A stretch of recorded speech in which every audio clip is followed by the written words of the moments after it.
Good morning, everyone. I hope this finds you well and living your best life in Jesus Christ.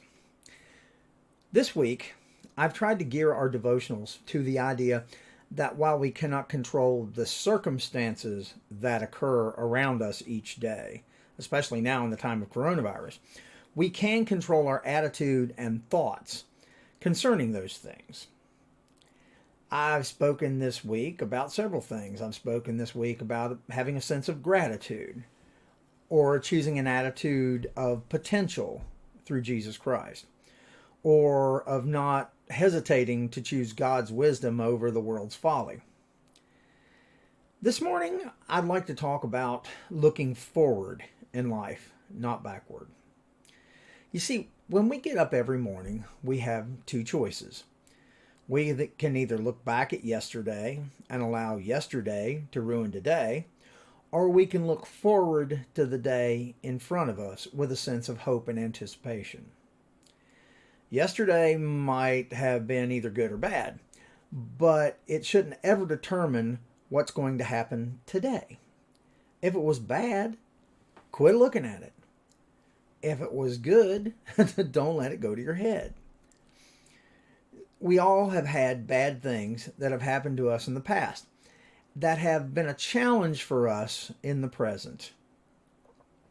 Some things were big and some that were small.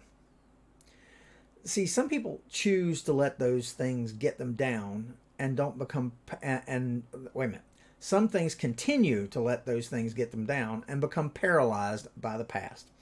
Don't let yesterday take up too much of today. You really can't go back and change the past. That's just the way it is. It happened.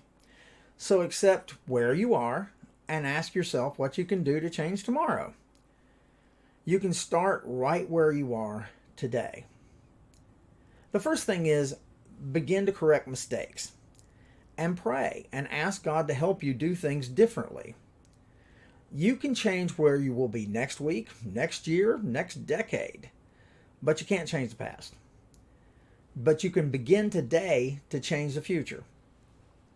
Most of us want to make changes in our life, but we conveniently find excuses why we can't start now. We tend to think we will wait until another time. Let's remind ourselves we do not have to have all our ducks in a row to start doing something good. That's like waiting until all the traffic lights are green before we leave the house. If we do that, we'll never go anywhere. Of course, right now, we really can't go anywhere, but that's not the point.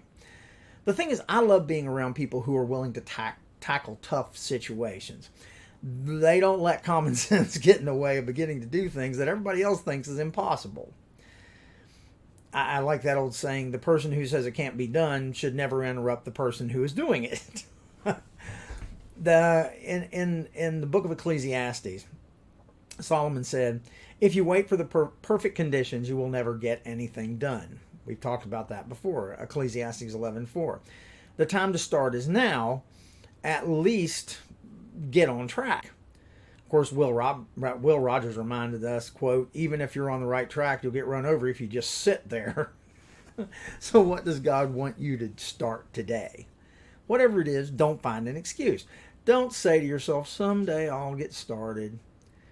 As Derek Johnson reminds us, there are 7 days in a week, but someday isn't one of them.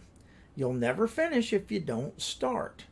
And it reminds me of what Nam used to quote me all those years ago walking around that track. He used to say, this is the day the Lord has made. I will rejoice and be glad in it. Well, let me paraphrase.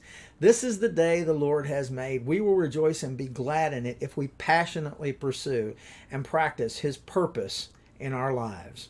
What Nam was trying to tell me was, hey, Kevin, this is the day. I hope you have a terrific day today in Jesus Christ.